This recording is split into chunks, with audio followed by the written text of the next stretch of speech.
Act 3, Scene 4, The Heath, before a hovel. Enter King Lear, Kent, and the Fool. Kent. Here is the place, my lord, good my lord, enter. The tyranny of the open night's too rough for nature to endure. Let me alone. Good my lord, enter here. Wilt break my heart? I'd rather break my own. Good my lord, enter. Thou think'st 'tis much that this contentious storm invades us to the skin. So 'tis to thee. But where the greater malady is fixed, the lesser is scarce felt. Thou'lt shun a bear, but if thy flight lay toward the raging sea, thou'lt meet the bear in the mouth. When the mind's free, the body's delicate. The tempest in my mind doth from my senses take all feeling else save what beats there. Filial ingratitude. Is it not as this mouth should tear this hand for lifting food to it? But I will punish home. No, I will weep no more. In such a night to shut me out. Pour on, I will endure. In such a night as this. Oh, Regan, Goneril, your kind old father, whose frank heart gave all. Thou, that way madness lies. Let me shun that, no more of that. Good my lord, enter here. Prithee, go in thyself, seek thine own ease. This tempest will not give me leave to ponder on things would hurt me more. But I'll go in. To the Fool. In, boy, go fast. You houseless poverty, nay, get thee in. I'll pray and then I'll sleep. Poor naked wretches, wheresoe'er you are, that bide the pelting of this pitiless storm, how shall your houseless heads and unfed sides, your looped and windowed raggedness defend you from seasons such as these? Oh, I've ta'en too little care of this. Take physic, pomp. Expose thyself to feel what wretches feel, that thou mayst shake the superflux to them, and show the heavens more just. King Lear, Act 3, Scene 4.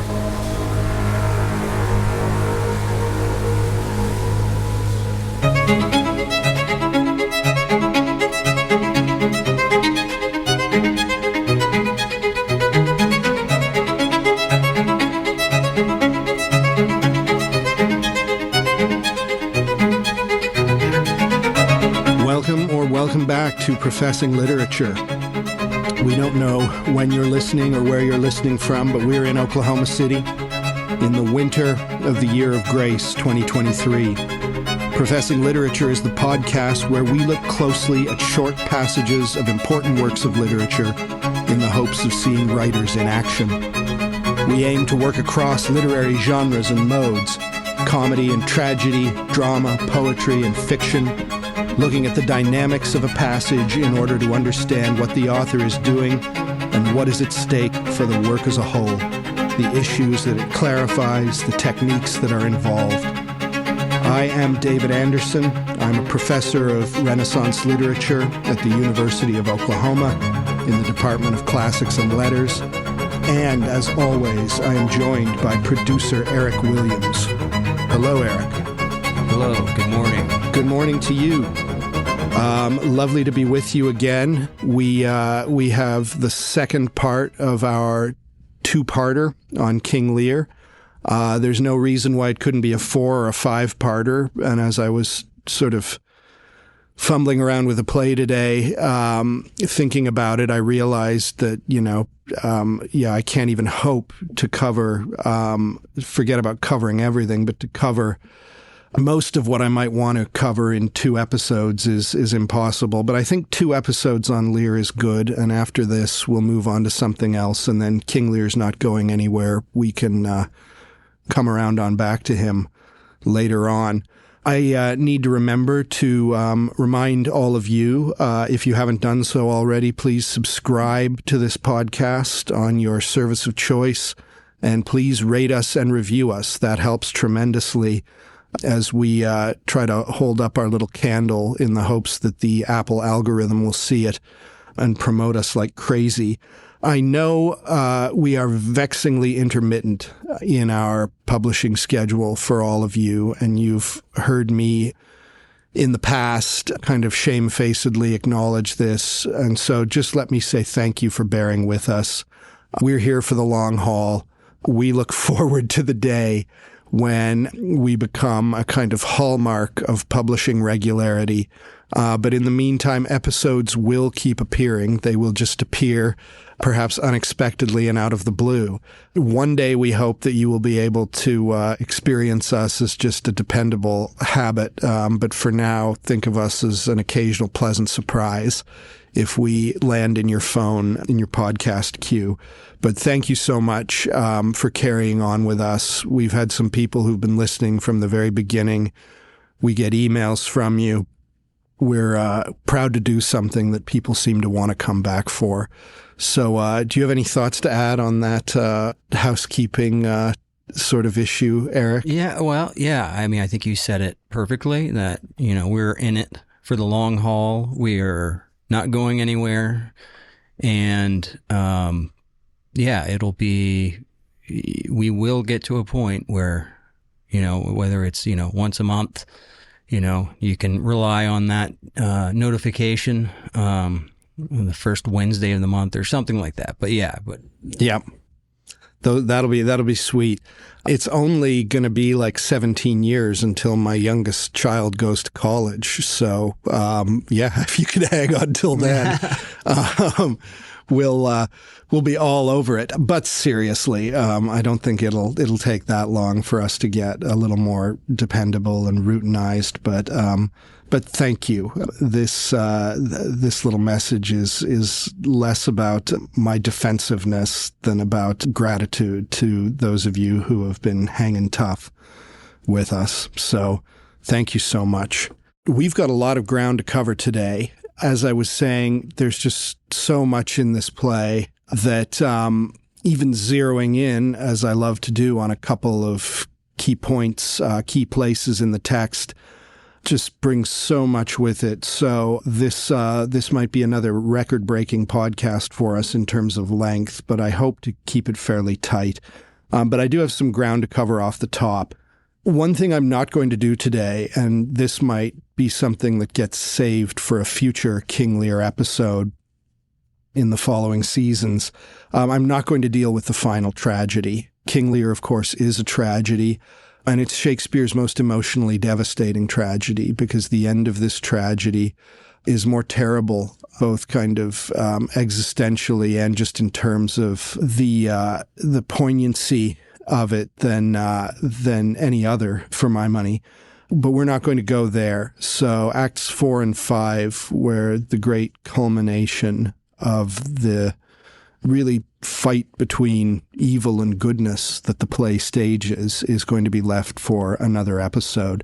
Instead, today, I'm going to park myself in the middle of the play, roughly speaking.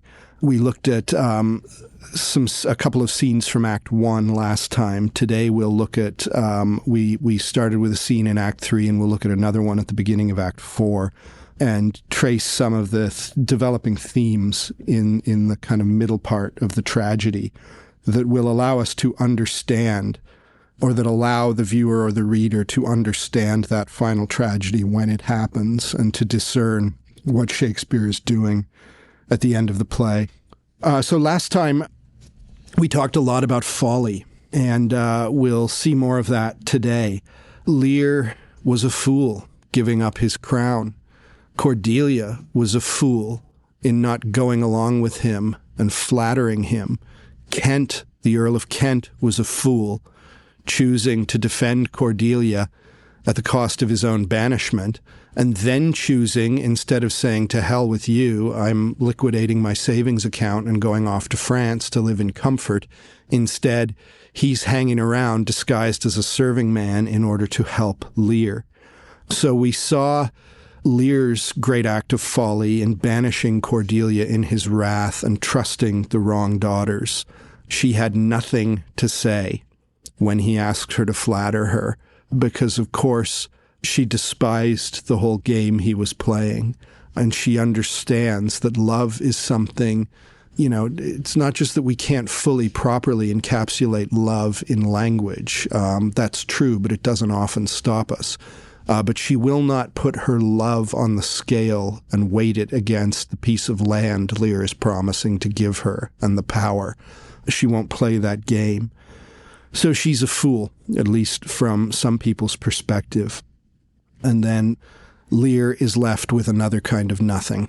He is left believing that he has the perfect situation, that he gets to retire from all the strains and hassles of kingship while still continuing to enjoy the status and the privileges of kingship. If he had retired, as he meant to do, and gone to live with Cordelia, he might well have been able to do that. But instead, he's trusting Goneril and Regan, who of course flattered him so unctuously in the throne room, but whose flattery is worth nothing. They grow quickly tired of having this overgrown teenager with a long white beard on their hands. And so Lear's retirement contract, so to speak, included the 100 knights that would form his retinue and that would give him his sort of sense of importance in the world. But that's a heavy expense. And also those knights are very poorly behaved. Lear, they are like a terrible armed fraternity. So Goneril and Regan, we can understand they don't want to put up with this. But they conspire between them to take away all of Lear's leverage and refuse to pay for his retinue. And they care nothing at all for the emotional consequences of this. It's not as though they try as delicately as they can to preserve their father's sense of dignity while explaining that there have to be some structural changes. Instead, they're happy for him to be brokenhearted and frustrated as they pull his knights away. We see in them deep, deep-seated anger at their father. And we can imagine what it was like to live with a kind of hectoring, insecure bully for all their lives. And now that it is their turn to wear crowns, because they're sort of queens each of a half of the island, they're going to be the ones who make him frustrated and suffer. So that's his situation when we find him on the heath in Act 3. Last time we saw Goneril beginning to make life less comfortable for him in that wonderful scene where he and Kent and the Fool have their conversation. In what follows from that scene, Goneril starts to squeeze him and he gets angry and leaves her castle, even though he's supposed to stay with her for, I can't remember, several more weeks at least before he goes and has his turn with Regan. He now curses Goneril, and he says, I have one daughter still who loves me. That's Regan. I'm going to go to her. She's in the south. So he rides off with his men. Regan will do right by me. I'll live with her. But of course, Regan is in cahoots with Goneril. They rendezvous at Gloucester's castle, the Earl of Gloucester's castle, where Lear and Regan sort of meet one another, with Goneril hot on Lear's heels, and the Earl of Gloucester there is host. And Lear discovers that he's been trapped in a pincer, that Regan has the same intention as her sister to leave Lear with no options, and they decide that he doesn't need any knights. He flies into a fury again, curses them again. It's not as though he wags his finger and cries and says, I'm very disappointed with both of you. This is unfair. As we saw with Cordelia, as soon as he meets with resistance, he responds with foul, withering curses. So our pity for him always needs to be sort of carefully attenuated. Lear will describe himself at this point, roughly at the midpoint of his story. He will describe himself famously, some of the most famous lines in the play, as a man more sinned against than sinning. In other words, he's starting to come to terms with the fact that he disinherited the wrong daughter, that he did wrong by Cordelia, but that look at what these two are doing to me and how unfair it is. And so I have a surplus of injustice that you should pity. I'm in the black when it comes to injustice. And yet, aside from the fact that that probably isn't true, if we imagine the way in which he's treated his daughters over the course of their lives, it's an asinine way to think about these things, that questions of justice, questions of pity, questions of moral standing can't be quantified. And so he is trying to position himself as someone who is deserving more pity than censure. This is one of those ineffective ways in which we human beings try to quiet our guilty consciences. But it does not work. At this point, Lear says, "To hell with all of you, I'm leaving this castle." He has really nowhere to go. And he is a crybaby right now, throwing a tantrum. It's not as though the daughters aren't morally ugly in what they're doing, but he throws a tantrum. And wouldn't you know it, coincidentally, a terrible storm is overtaking England at this point, on this night. At the end of Act 2, we can hear the thunder rumbling in the distance as everyone realizes that a terrible storm is about to break. And so it's at this point that Lear leaves Gloucester's castle and goes into the surrounding hilly wilderness that is referred to as the Heath.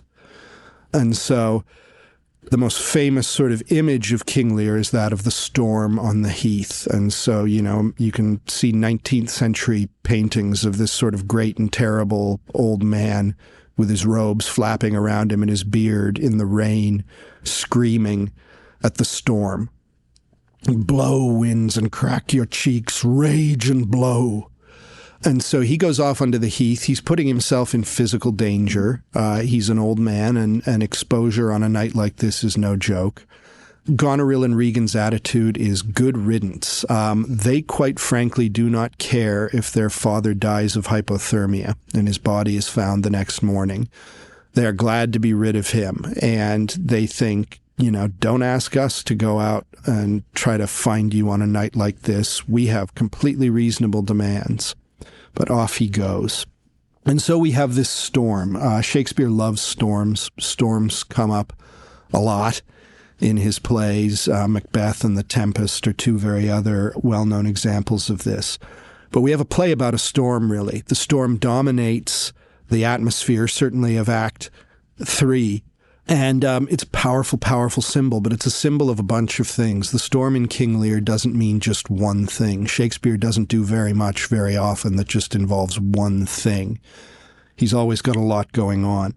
What is the storm, metaphorically? Well, it's a metaphor for a broken political situation. Britain, I should say, is about to be devoured in a war by the end of the play, and there's going to be a lot of dead bodies. It's also a metaphor for a mental breakdown that the king himself is undergoing. That's obvious enough.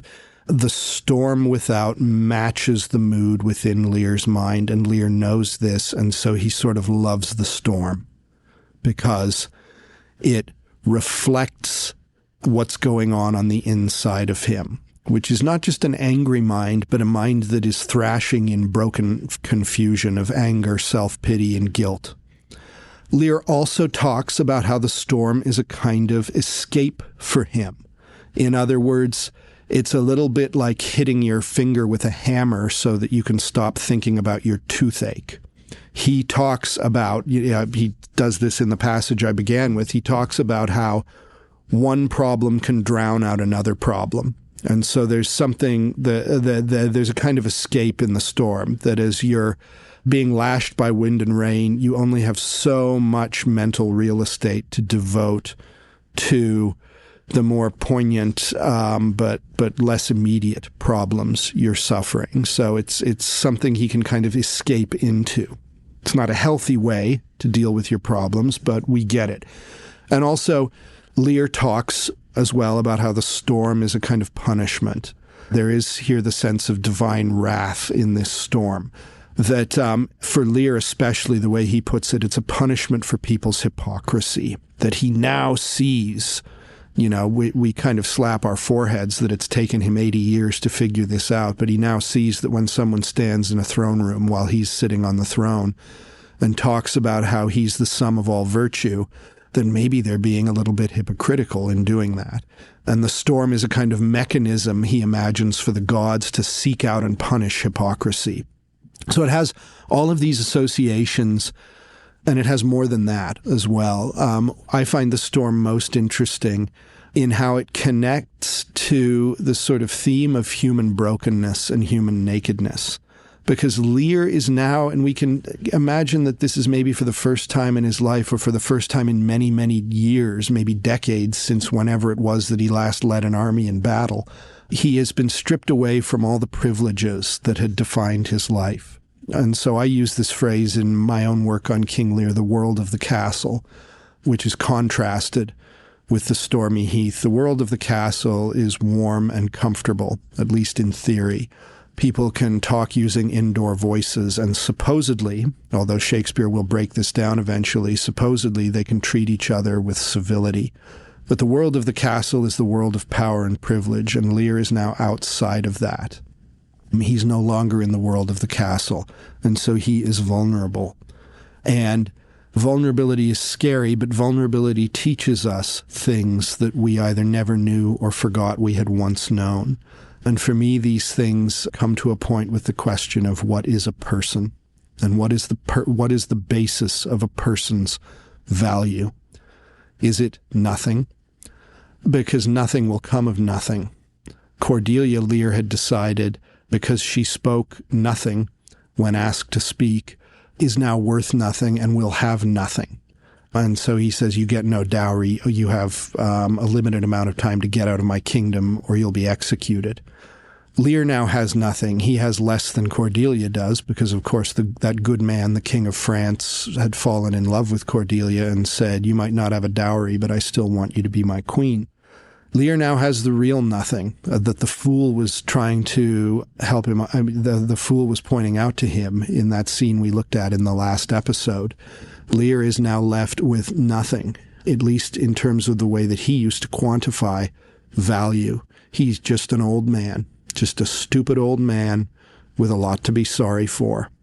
And so now that he no longer has the power of life and death, now that he no longer has a whole treasury to back him, and scads of loyal retainers to do his bidding, and he's just an old man in wet clothes on a hillside, what is he worth?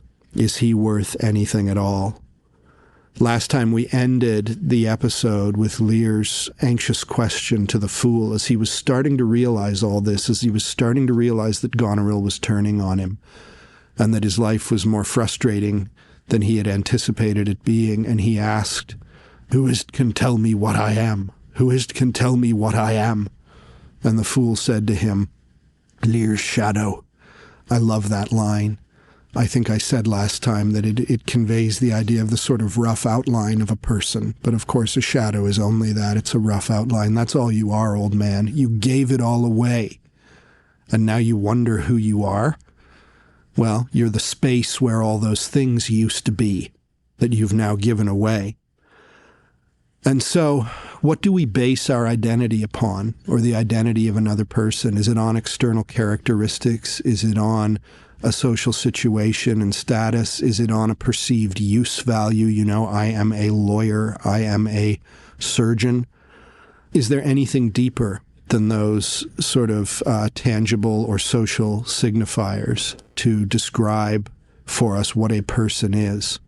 Or is a person just an animal that happens to stand on two legs, which is an image that Lear is confronted with a little later. We won't read that part.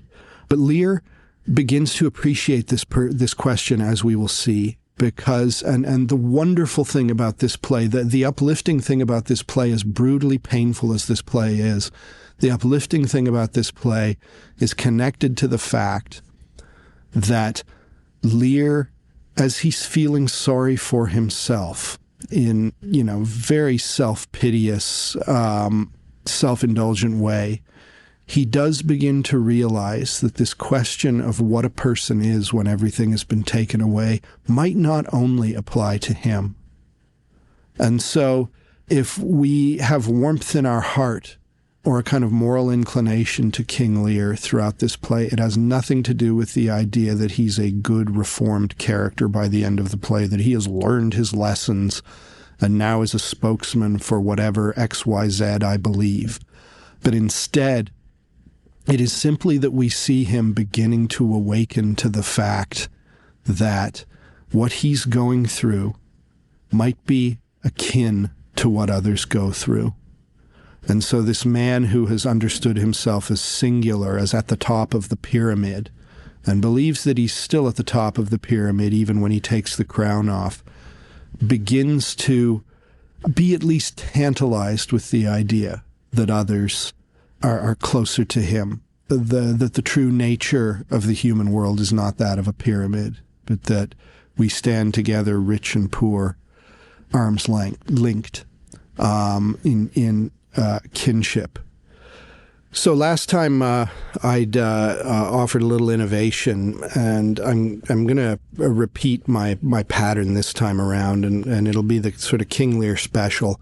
I'm not going to normally do this. As you know, if you've been listening to the podcast, you know I like to read a passage at the introduction of the episode, then spend the bulk of the episode examining another passage that's usually fuller, richer, meatier, and then at the end sort of hearken back to that initial passage as a kind of little bit of counterpoint or complementarianism or something like that. Last time around, I talked about the intro passage first, just because it was cleaner and more accessible, I think, for me to do it that way. And I'm going to do this again. And so I began with this storm scene in Act 3. There have already been scenes of Lear out on the heath that you'll remember if you've ever seen the play, of him railing against the storm and complaining and roaring. There are other people with him. There are a couple of nameless gentlemen attendants who are sort of fussing around him a little bit, and he's shooing them away. There is Kent, who's already, Kent is in disguise as the serving man, Caius, and Lear has already started to trust him. And so Kent is there with him, and Kent is bustling around trying to find somewhere for Lear to go for shelter from the storm. And then, finally, of course, there is the fool who is with him now in the storm, standing by him. And so the passage I read at the beginning of the episode begins with Kent coming to Lear and saying, "I've found a spot for you to go, a hovel, a hut." Think of a sort of simple one-room wattle and daub, low-ceilinged dwelling place where an agricultural laborer might live in great poverty. But Kent has found a kind of broken-down hut where Lear can hide from the storm. Kent says, "You've got to go in here. The tyranny of the open night's too rough. You can't, It might be people in this play talk about how this is sort of a once-in-a-generation storm. It's a bad one. We've got to get you indoors." And Lear, it's apparent that, yes, he probably wants a degree of shelter, but he also wants to maintain his kind of pose of courageous defiance against all the vicious world by being out there in the storm. And so he fights Kent for it a little bit, and finally agrees to go in. But he goes in before he agrees to go in, he asks this very strange question of Kent, and it shows how his mind is beginning to slip, because we've seen his mind beginning to slip since Act 2, when Goneril and Regan were ganging up on him, and he was starting to become incoherent and confused, and that is only amplified by the storm, which I said, one of the sort of metaphoric valences that the storm has is that it reflects his broken down mental state. Lear is slipping into madness. At points he's afraid because he can feel himself being pulled into madness. But an old commonplace criticism of this play is that for King Lear, mental insanity brings with it a degree of moral sanity. So even as his mind is breaking down in terms of everyday cognition and rational capacity, he's starting to see things. And so Kent says, "Will it go in the hut?" And he asks a very strange question. He says, "Will it break my heart?" It's generally not thought that going into huts is a heartbreaking occurrence, but he has this fear. Kent is asking him to do something. And being asked to do something could be have heartbreaking potential. And so he asks this question, and Kent replies so beautifully, "I had rather break my own. Good my lord, enter." Now, we might quite naturally see that as just a throwaway line, just a little pleasantry to calm the old king down. Perhaps that's all Kent means by it, but I don't think that's good enough, because Kent has lived in a way that suggests he would rather break his own heart than break the king's heart or suffer it to be broken. Kent has already stood forward for us as a figure of self-sacrifice when he defies the king in the throne room on behalf of Cordelia, Lear warning him several times over, "Get out of the way and shut up, Kent." And Kent says, "No, what you're doing is wrong. Your daughter loves you. This whole thing is wrong." And finally, he's banished under threat of death. And then, of course, Kent sticks around in spite of the fact that if his false mustache falls off at any point, he'll be recognized and he will be found guilty of a capital crime and sentenced to death, defying his banishment. So Kent has already made himself one of those fools, those figures of self-sacrifice, who do that utterly foolish thing of suffering on behalf of another when they don't have to. And so when he says to Lear that he would rather his own heart were broken than the king's, there's force behind it. And he's kind of modeling moral health for Lear. The moral health, that goodness, that a life worth living look very differently from what you had understood to be true for who knows how many decades. And so Kent is saying something, as Cordelia had, as other characters do in this play, about the cost of love. This play is so emotionally weighty, in part because it raises the price one pays for loving to an absolutely prohibitive degree. We like to think that loving someone is something that comes with only benefits and with no costs. And yet, of course, that's not true. And I talked about this in the last episode at some length. But Kent is one who is willing to pay the cost of love. And so there's something there that Lear perhaps holds on to, but he goes into a long speech, and it's a self-pitying speech.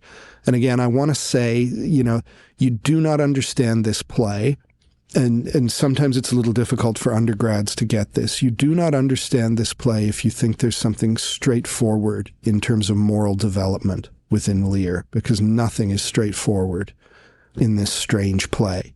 We like a nice melodramatic, simple story sometimes where, a kind of Ebenezer Scrooge character, nasty old codger, has a moral awakening and is a changed man. And who wouldn't like a story like that? I'm not suggesting that there's no place for that kind of thing.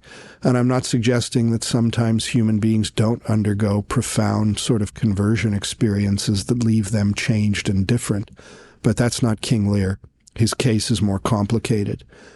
Over the remainder of the play, he will waver back and forth between great moral lucidity and great moral confusion, between a genuine attitude of loving and understanding, and an attitude of bitterness, between a sense of responsibility and a sense of bitter anger at others.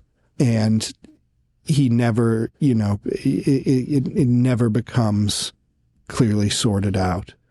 And so what we have to appreciate are those moments of moral lucidity and compassion and acknowledgement of wrongs when they come. But we can't trust them to be the basis of a permanent character renewal. And so after Kent says the lines about he'd rather break his own heart, Lear launches into a long speech. And he talks about how this contentious storm invades us to the skin. So that's what happens when you're out there in really hard driving rain, is that your clothes get sodden and you are soaked to the skin. And he talks about how, in other words, it's sort of permeating him and how it's distracting him, as I said, from what he calls the greater malady, which is his heart sickness over how badly his daughters have treated him, that he would rather be out there in the storm, which he equates to a bear in a metaphor, than throw himself off a cliff into the sea. And so he says, the tempest in my mind is the real problem. And so this is not so bad. And what is the tempest in his mind caused by? Well, he calls it filial ingratitude. So in this moment, he is wholly convinced that his problem is other people, namely Goneril and Regan, two specific other people, although he's also angry at their husbands, his sons-in-law. Those two are his problem. And how dare they, Something he says elsewhere in the play, sharper than a serpent's tooth is an ungrateful child. And yeah, fair enough, an ungrateful child, a truly ungrateful child, would be a heartbreaking thing. We know very clearly that it's not that simple in his case, that whatever has happened to turn Goneril and Regan into monsters, and their monstrosity becomes very plain later in the play, he had a hand in it. But right now it's a simple matter of filial ingratitude, and he says it's as though I bit my own hand to punish it for taking food to my mouth. To be so ungrateful as that. How could they shut me out on such a night, he asks, handily forgetting that he was the one who ran out into the storm. They may have taken his nights away and restricted his privileges and prerogatives, but at no point did Goneril and Regan say, go out there in the storm, you stupid old man. They were talking to him with sort of controlled politeness, saying, perhaps it's time to go to bed, Daddy. He was the one who ran out into the storm. He's blaming them for shutting him out. And he calls himself, he wails out, oh, Regan Goneril, your kind old father whose frank heart gave all. And this is the classic self-pity of the abusive parent who imagines themselves as having, I've done everything for my child and this is how they treat me. That they would move to California and forget about me, whatever it is. I gave them everything. Your kind old father whose frank heart gave all. Well, we can imagine Lear gave Goneril and Regan quite a lot in terms of outward splendor, but he did not give them all, and he's now acting as though he's a pure victim, which we already don't believe. And so Kent keeps encouraging him to enter the hovel. And finally he agrees to do it, although he says, I've got to take a minute. He says, you go in there, seek thine own ease.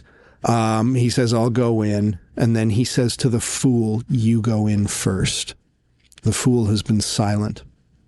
Now, this is for me an important moment, and it piggybacks on something that happened a little bit earlier in the act, when Lear was chewing the scenery, raging at the storm, shouting about how hard done by he was, and then he noticed that the fool was cold.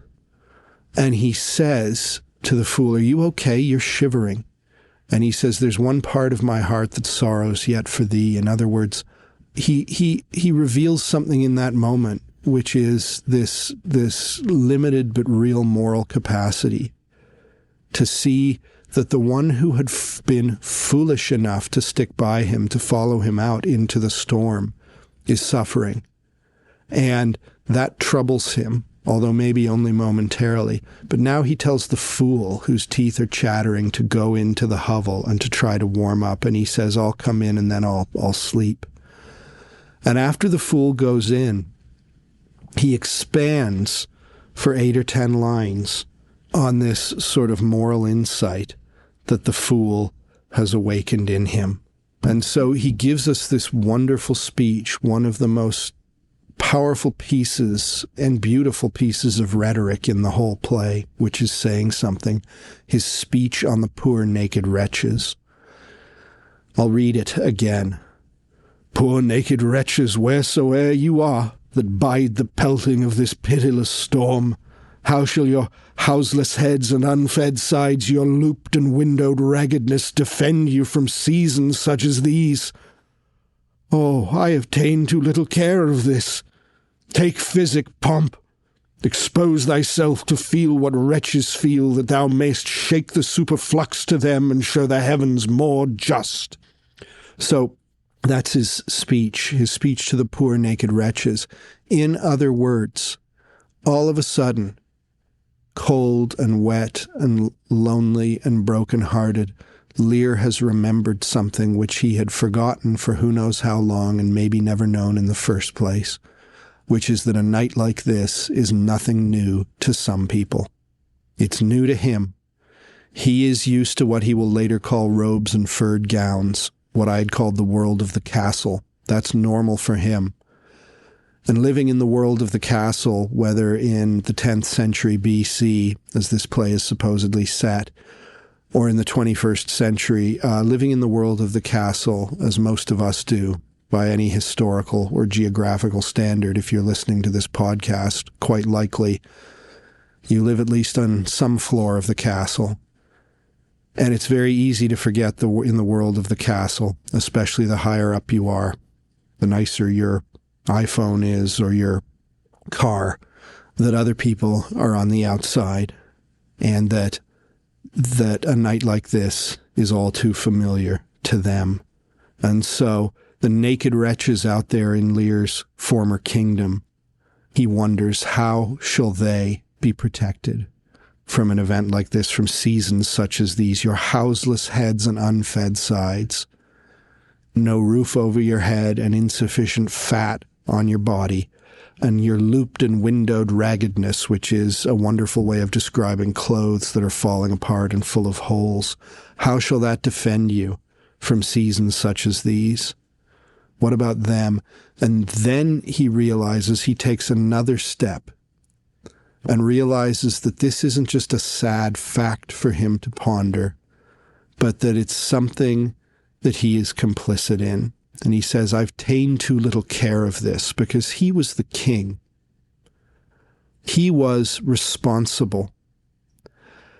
And as king, I don't take for granted that he could have just made everybody's problems go away, or that the solution to poverty among the indigent classes in his kingdom and the lower peasant classes was just something he could fix.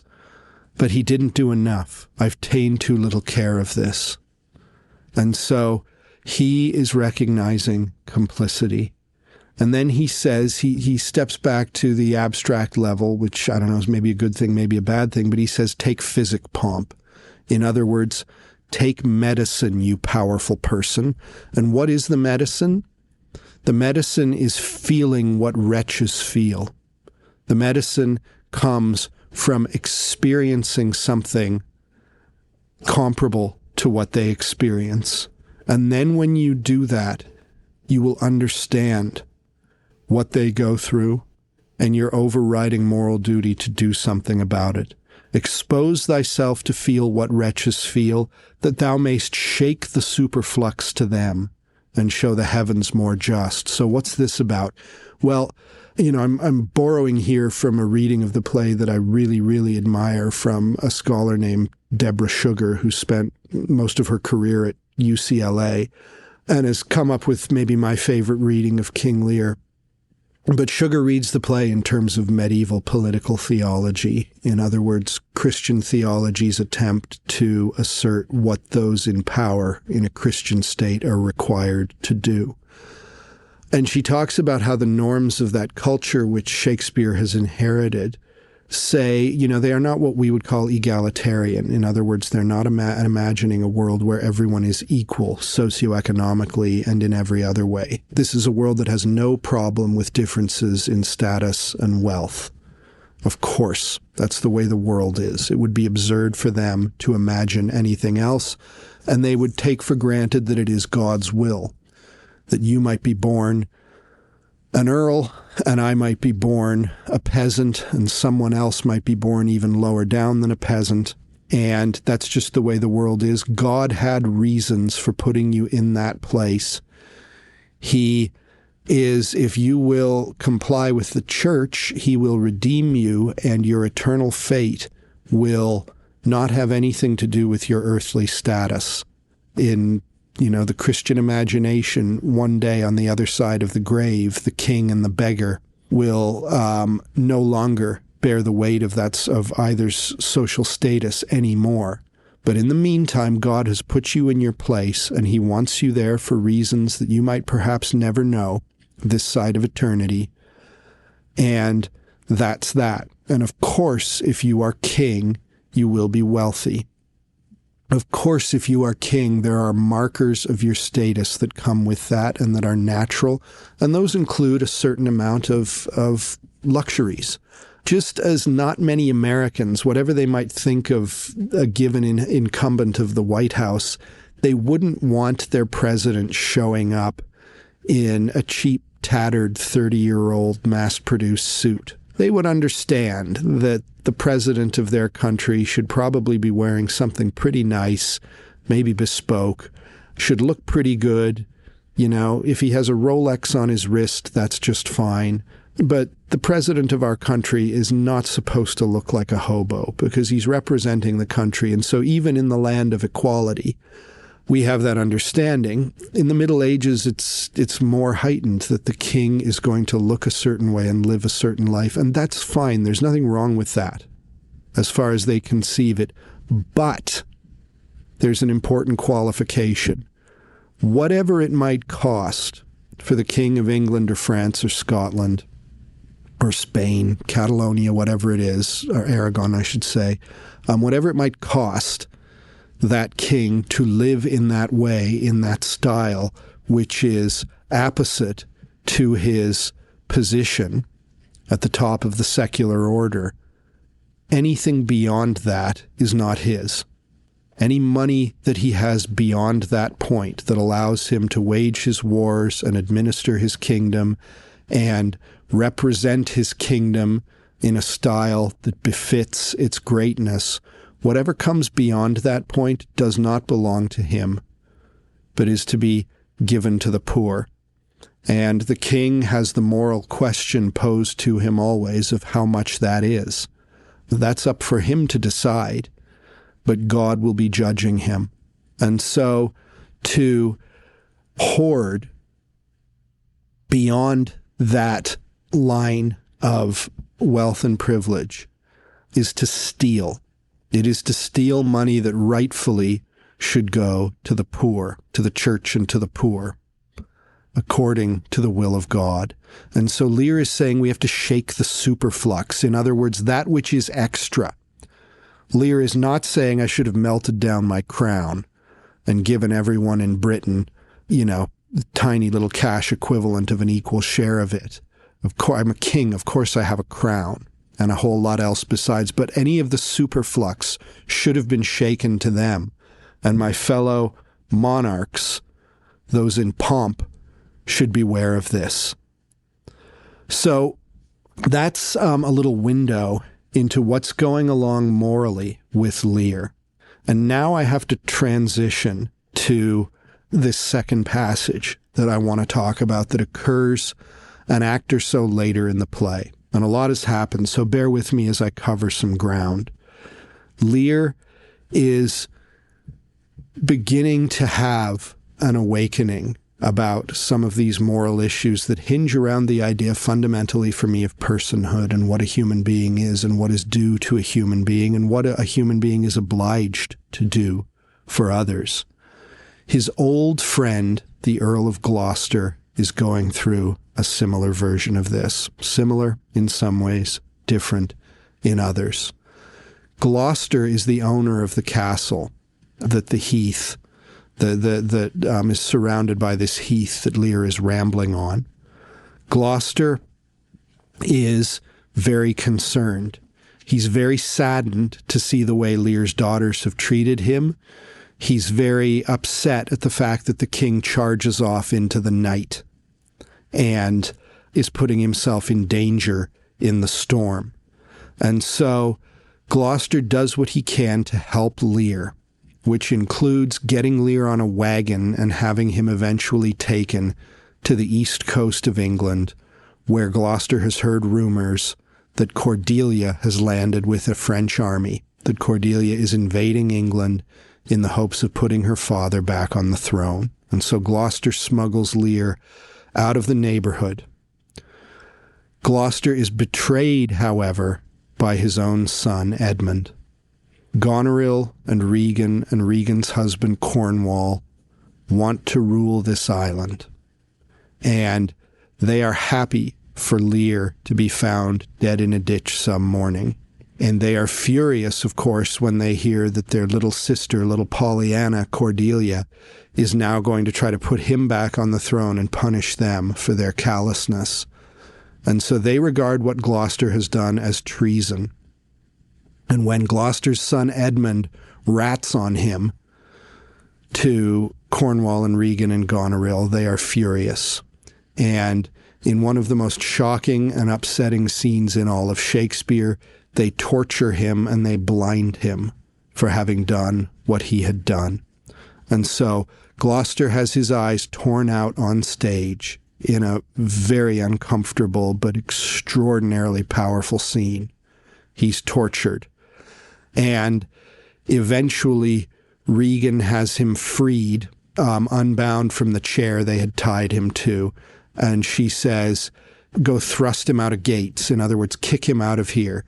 This one who was the Earl of Gloucester, one of the most powerful men in the kingdom, is now a nobody and nothing. And she says, with absolute cruelty and callousness, let him smell his way to Dover. And so you are now a homeless beggar, you wretched piece of garbage. You're nobody. And Gloucester's wicked son, Edmund, who betrayed him, now holds his title and his lands as Earl of Gloucester. So Gloucester has been absolutely stripped of everything, not only his wealth and his privileges and his titles, but his sight. And so as King Lear has been stripped of everything and reduced to nothing and begins to lose his mind, so Gloucester has been stripped of everything and loses his sight. He had banished, the reason Gloucester is responsible in part for his situation is that he had banished his loyal son, Edgar. So his story runs in parallel with Lear's, and there's lots of parallels between them. Lear had banished Cordelia, the innocent daughter. Gloucester had been fooled by Edmund into banishing the loyal Edgar. And Edgar, his situation parallels that of Kent, because as Kent had gone undercover in disguise to help Lear, even though he'd been banished, so Edgar decides to hang around and take the disguise of a mad beggar, a mad half-naked beggar, poor Tom.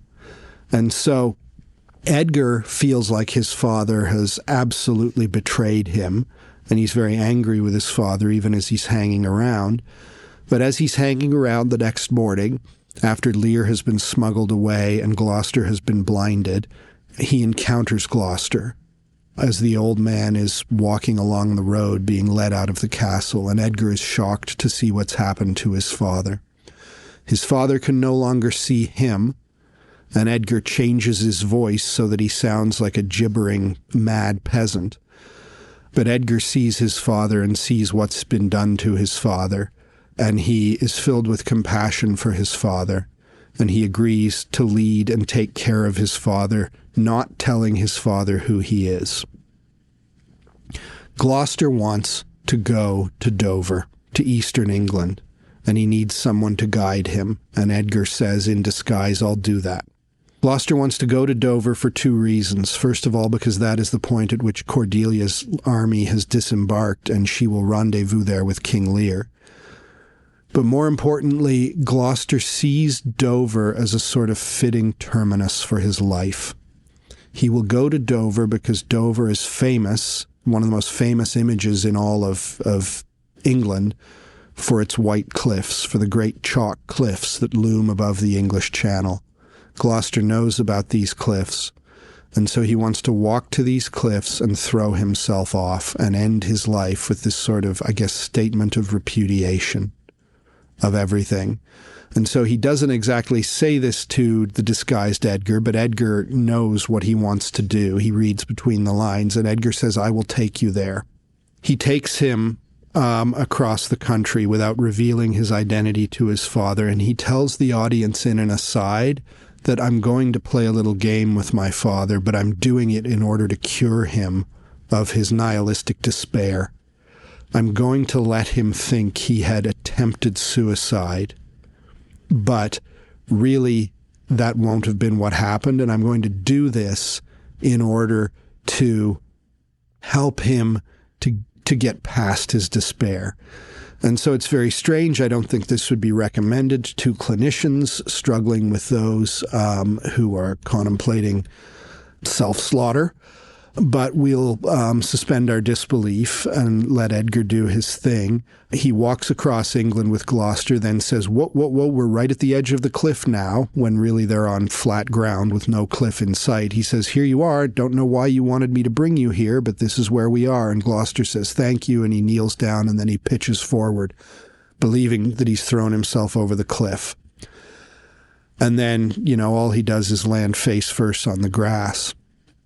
And Edgar then changes characters and pretends to be someone else and says effectively, holy cow, mister, I just saw you come falling off that huge cliff up there. And you seem to be fine. There's no blood on you. What the heck?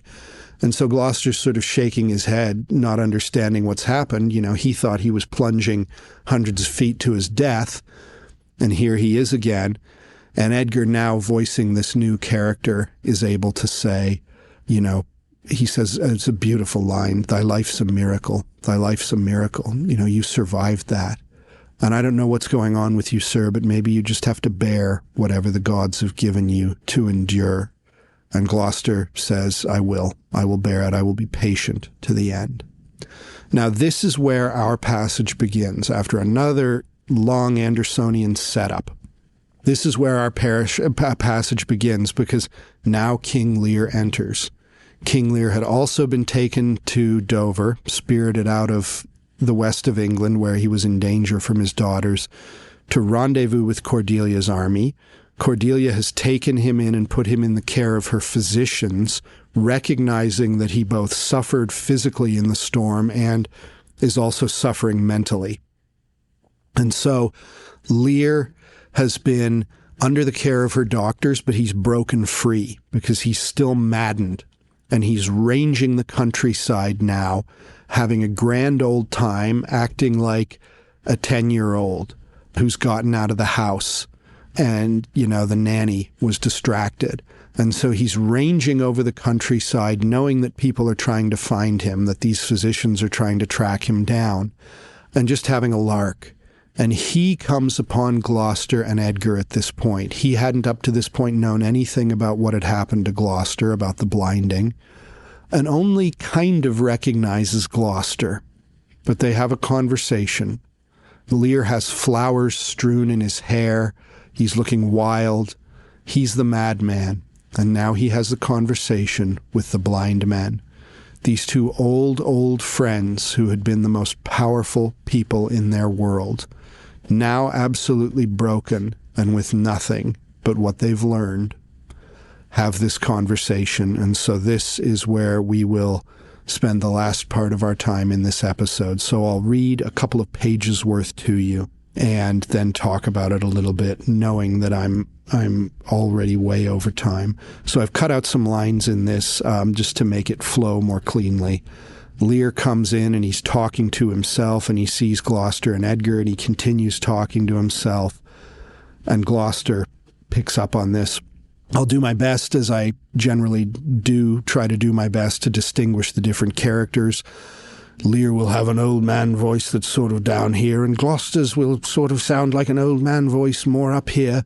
And then I'll give Edgar more of a young-sounding voice, because Edgar only speaks a little bit in aside. Anyhow, Gloucester overhears King Lear talking to himself, and he says, I know that voice. Ah, Goneril with a white beard. They flattered me like a dog and told me I had white hairs in my beard ere the black ones were there. To say aye and no to everything that I said aye and no to was no good divinity. When the rain came to wet me once, and the wind to make me chatter, when the thunder would not peace at my bidding, there I found them, there I smelt them out. Go to, they are not men of their words. They told me I was everything. 'Tis a lie. I am not ague-proof. The trick of the voice I do well remember. Is not the king? Aye, every inch a king. When I do stare, see how the subject quakes. I pardon that man's life. What was thy cause? Adultery? Thou shalt not die for adultery. No, the wren goes to it, and the small gilded fly does lecture in my sight. Let copulation thrive, for Gloucester's bastard son was kinder to his father than my daughters got 'tween the lawful sheets. To't, luxury pell-mell, for I lack soldiers. Behold yon simpering dame, whose face between her forks presages snow, that minces virtue and does shake the head to hear of pleasure's name. The fit you, nor the soiled horse goes to it with a more riotous appetite. Down from the waist they are centaurs, though women all above. But to the girdle do the gods inherit, beneath is all the fiends. Oh, let me kiss that hand. Let me wipe it first. It smells of mortality. O ruined piece of nature, this great world shall so wear out to naught. Dost thou know me?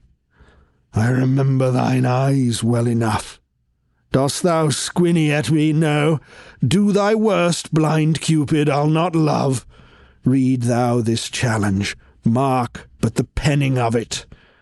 Were all the letters suns, I could not see one.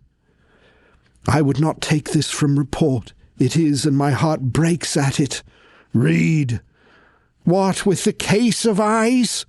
Oh, are you there with me? No eyes in your head, nor no money in your purse. Your eyes are in a heavy case, your purse in a light.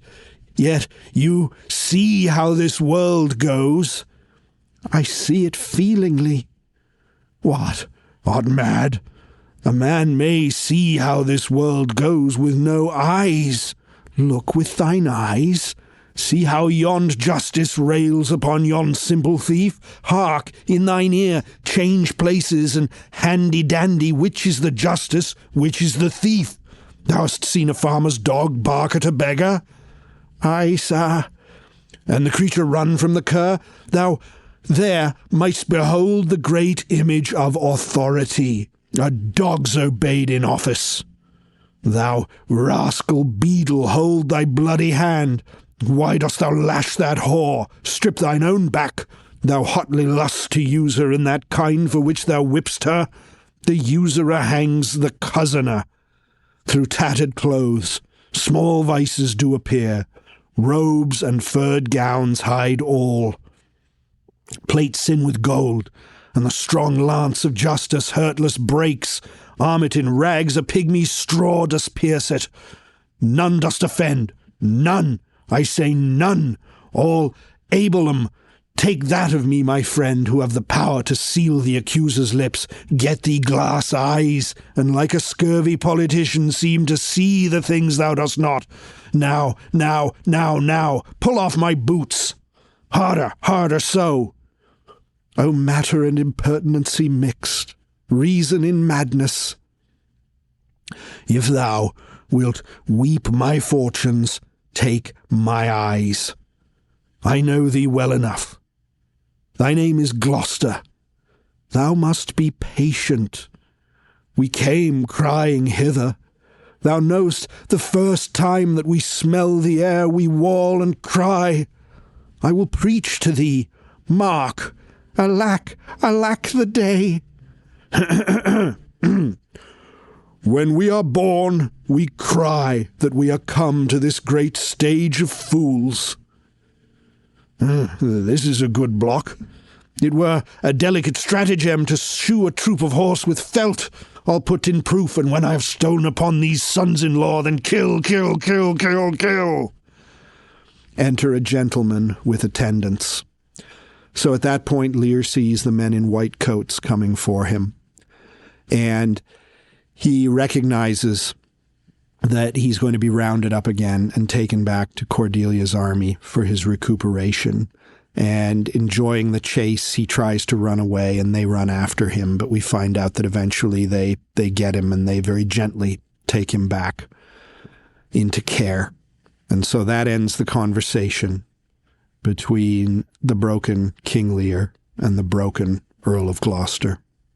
So I'll work through this and just bring a few things to life. As I said, I sort of on the fly almost. There's some lines I didn't say, not because they aren't interesting, but because it's all the more sort of confusing to unravel them, and I'm taking up enough of your time as it is already. But Lear comes in and he sees Gloucester. Gloucester recognizes him and says, "I know that voice." And Lear sort of recognizes Gloucester. In other words, they both kind of recognize each other. Gloucester has to take it on faith, not being able to see that the voice he hears is Lear's. King Lear can physically see Gloucester, but he can only sort of understand things. And so initially he sees Gloucester and he says, "Goneril with a white beard." In other words, my enemy dressed up. And he talks about Goneril. Why does he compare Gloucester to Goneril? Well, because Gloucester's been saying making a few sympathetic noises. And Lear compares this to Goneril's flattery, because of course Goneril, like her sister Regan, was an absolute artist when it came to flattering the king. "They flattered me like a dog," he said. "They told me I had white hairs in my beard ere the black ones were there." In other words, they gave me credit for wisdom, for having the wisdom of 80 years, even when I was still relatively a young or middle-aged man. They flattered me and flattered me and flattered me. And he says to say aye and no, to say yes and no to everything that I said yes and no to, was not good divinity. It was wrong. It was not good theology.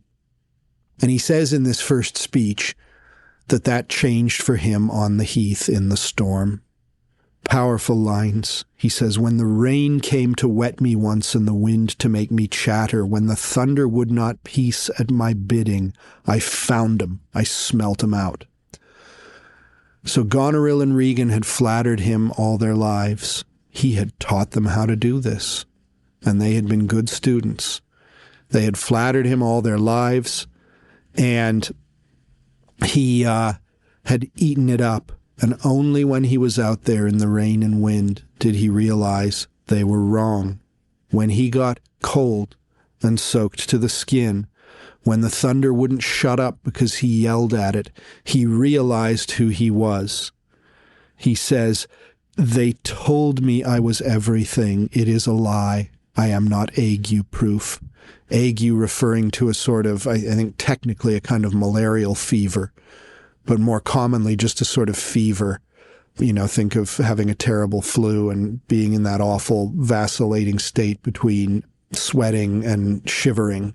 And so I am not ague-proof. I got good and truly wet and cold and sick. And then I learned that I'm just a man.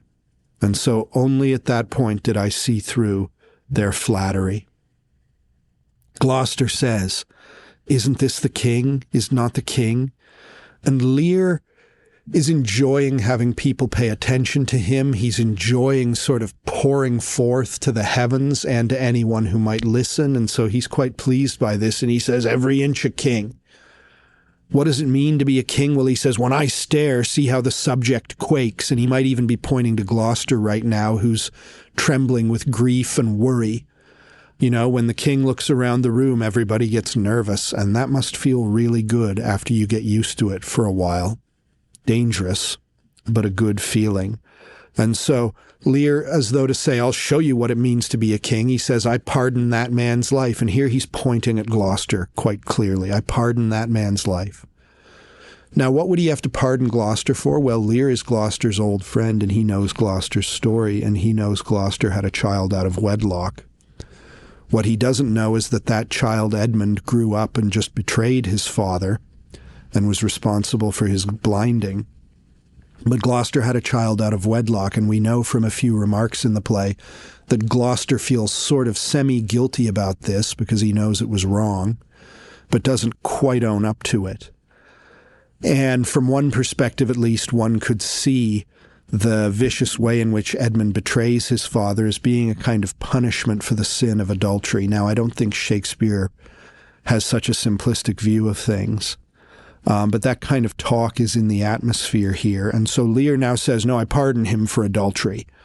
And he even says at one point, in words that must unintentionally sting, he says, Gloucester's bastard son was nicer to me than my lawfully begotten daughters, so I'll pardon him for adultery.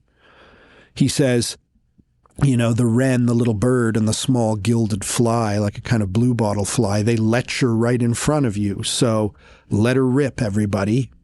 I'll pardon him to adultery. And he even says, I lack soldiers, I've got 2 daughters to fight, so the more the better. And then he goes on to a long rant against hypocrisy in general. And there's some very interesting, powerful stuff here. There is, in the first example, he chooses some highly misogynistic stuff that's quite ugly, because, of course, Lear's anger at his daughters sort of is maybe both prompted by and confirmation of, in his mind, and a license towards a more general misogynistic attitude to women taken in the aggregate.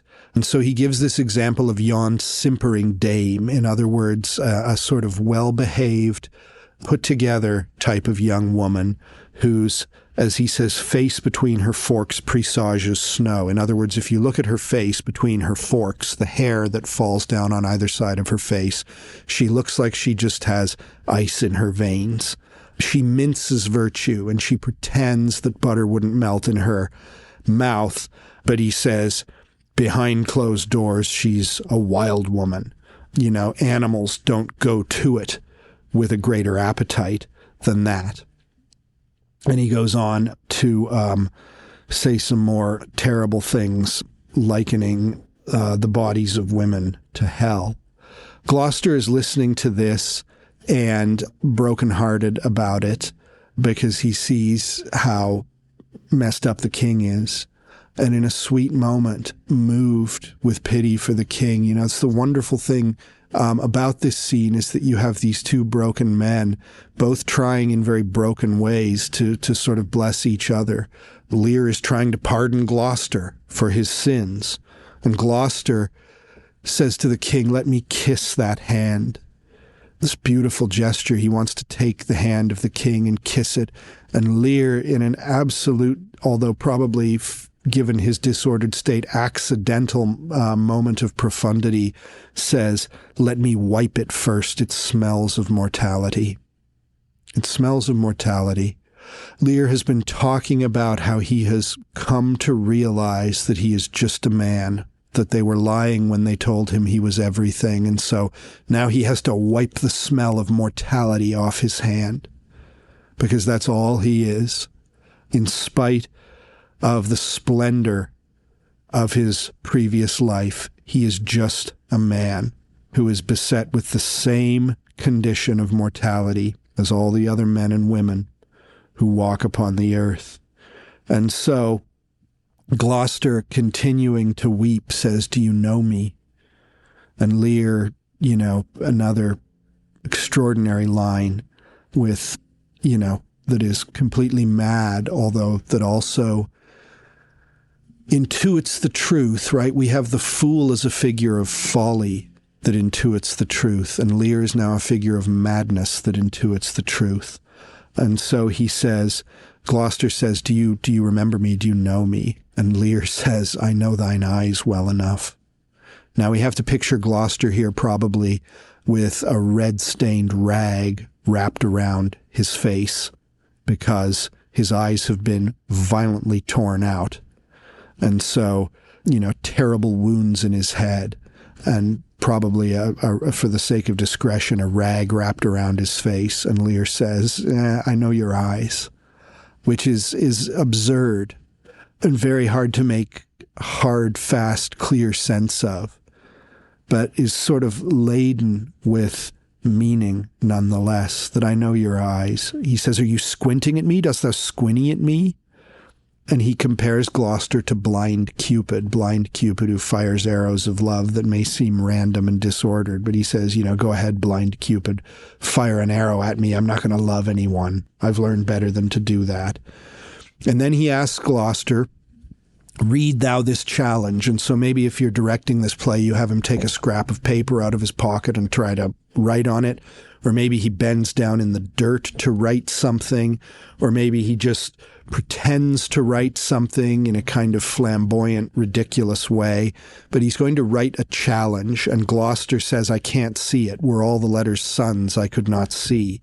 But Lear keeps saying, read, read. I've got something to write and I want you to read it. In other words, I'm trying to tell you something. Can you understand it?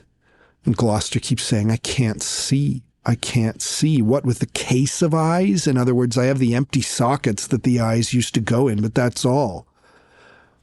And so Lear says, he's interested in this question of seeing, because we see sometimes, or what does St. Paul say? We see in part.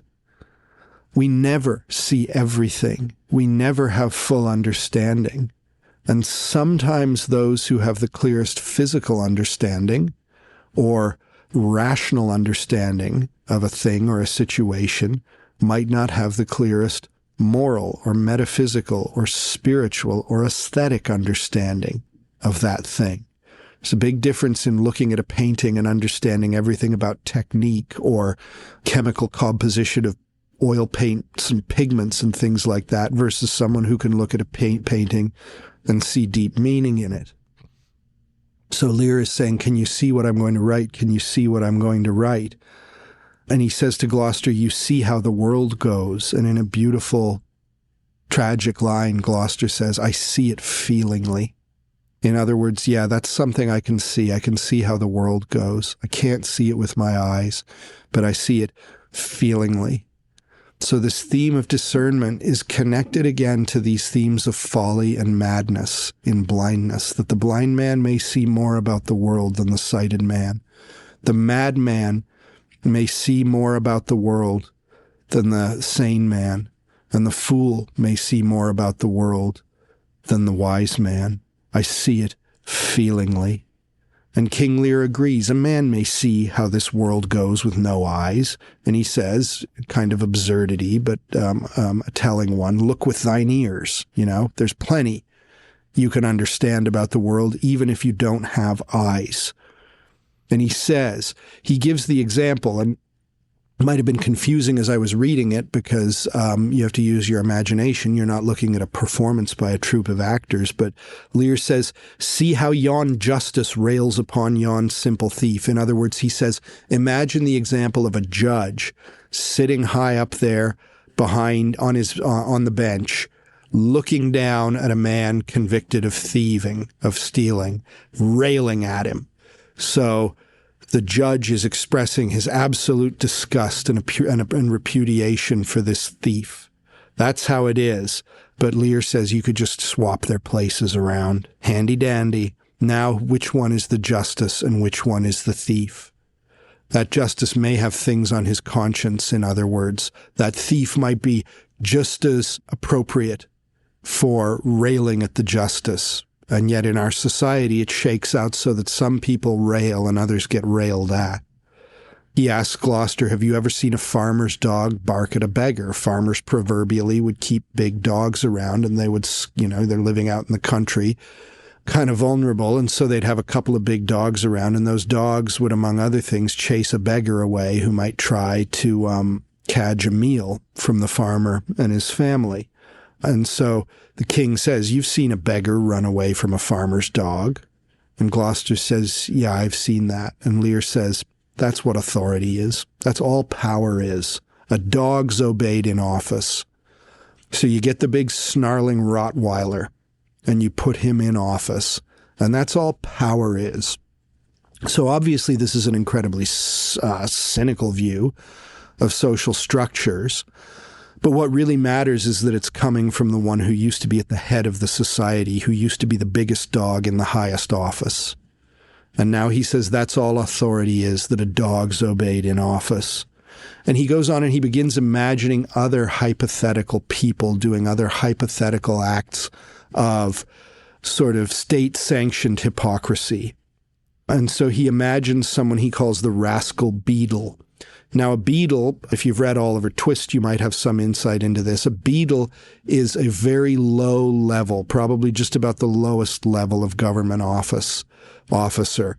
A beadle is someone appointed at the parish level. So in other words, the level of the individual church neighborhood, to sort of keep neighborhood order. And so the beadle would be in charge with kind of civic morality. And so, the beadle would chase someone away who was maybe begging, or the beadle would chase away a prostitute. And so Lear imagines a beadle whipping a prostitute. And he talks about how the beadle should strip his own back, because he says everyone knows that you lust after her as much as her customers do. Who are you to whip her? And so this goes right back really to the Sermon on the Mount and Jesus' condemnation of those who don't sin outwardly in their lust, but who have lust in their hearts.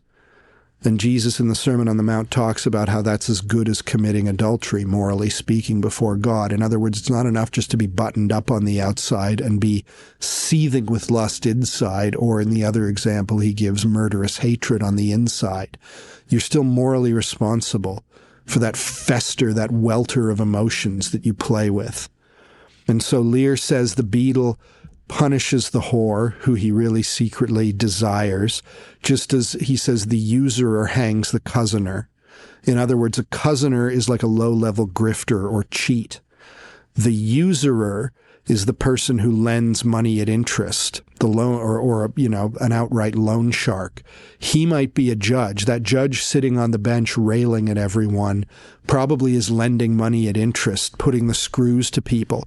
So he's just practicing, Lear suggests, a higher level of con. It's a great enough act of theft that he can get away with it. But the poor cozener who's only trying to bilk someone of the equivalent of a few $100s gets hanged. And so he sums all this up in a great image when he says, "Through tattered clothes small vices do appear, robes and furred gowns hide all." So you can dress someone up in a tuxedo and they can look pretty respectable, pretty impressive. The one who has nothing to hide himself in, who doesn't have the great house or the great car or the great suit, who just looks like he's come in off the street, he has nowhere to hide. And so he bears the punishment, but the guilt is universal. And so he then loses his train of thought. He starts asking probably Edgar to help him pull his boots off. And Edgar says at this point, he gives us a key to what's going on here. It's the key line, I think, for summing up everything that happens to Lear in the last 2/3 of the play. Edgar says, matter and impertinency mixed, reason in madness. So Edgar is listening carefully and he's saying, there is something here. There is great insight and richness here, but it's mixed up with impertinency. It's mixed up with madness.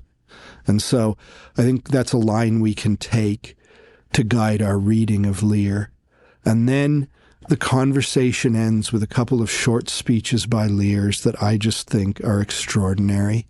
First of all, he comes back to Gloucester. We can imagine he now has his boots off. For some reason, he was in a hurry to get his boots off. He comes back to Gloucester. And he says to Gloucester, if thou wilt weep my fortune, take my eyes. You've been talking about not having eyes. We proved, I think, to Lear's satisfaction at least, that you can still see and understand even without eyes. We made that clear. You understand how the world goes. But if you'll beweep what happened to me, you can take my eyes.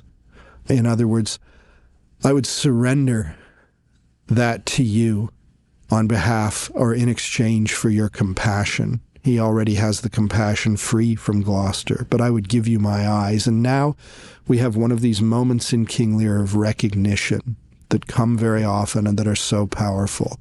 And Lear says, maybe the clouds in his mind part for just a moment, or have already parted enough for him to understand who he's talking to. He says, I know thee well enough, thy name is Gloucester. My old friend, I know you. Never thought we'd see each other in this state. A few months ago, no one would have believed it. But thy name is Gloucester. And he reinforces for Gloucester in this moment the advice that Edgar has been trying to impart to his father, which is be patient. Don't kill yourself. You're suffering terribly right now, but be patient. And so Lear echoes that, and he says to Gloucester, thou must be patient. He doesn't know that Gloucester has just tried to kill himself, although maybe he thinks that given Gloucester's circumstances, that's the obvious thing that a person might try to do. But he says, thou must be patient. And in some of my favorite lines in all of Shakespeare, he goes on to tell Gloucester that grief is a natural part of the human condition. He says, we came crying hither. Thou know'st the first time that we smell the air, we wail, we wawl and cry. And then he says, I will preach to thee, Mark. And so he likes this idea he's had. He likes the way he's just put it. And so now, again, kind of playing a character, he's going to stand up maybe on an old log or something, and he's going to preach a sermon to Gloucester. And Gloucester, alack, alack the day, he's just suffering for Lear and his insanity. But Lear stands up on his hind legs and maybe gets up on a stone or an old stump or something. And he says, when we are born, we cry that we are come to this great stage of fools, which is the sort of existentialist rendering of the tragic condition of humanity. It's not the way Shakespeare would sum up the human experience in a comedy like As You Like It or A Midsummer Night's Dream, but it's the way he sums it up in the world of his tragedy. And what is so powerful about it, the image depends on taking that universal fact of the crying infant just come into the world as the sort of emblem of our grief at the folly and madness of the world. Now, those of us who have been in delivery rooms, fathers in particular who have been waiting, holding their breath, waiting to hear that cry, because it's the sound in the world that you're most desperate to hear, because the crying of the infant signifies that the infant is alive and healthy. You know, it's perfectly natural why that cry should be kind of a beautiful thing in that moment.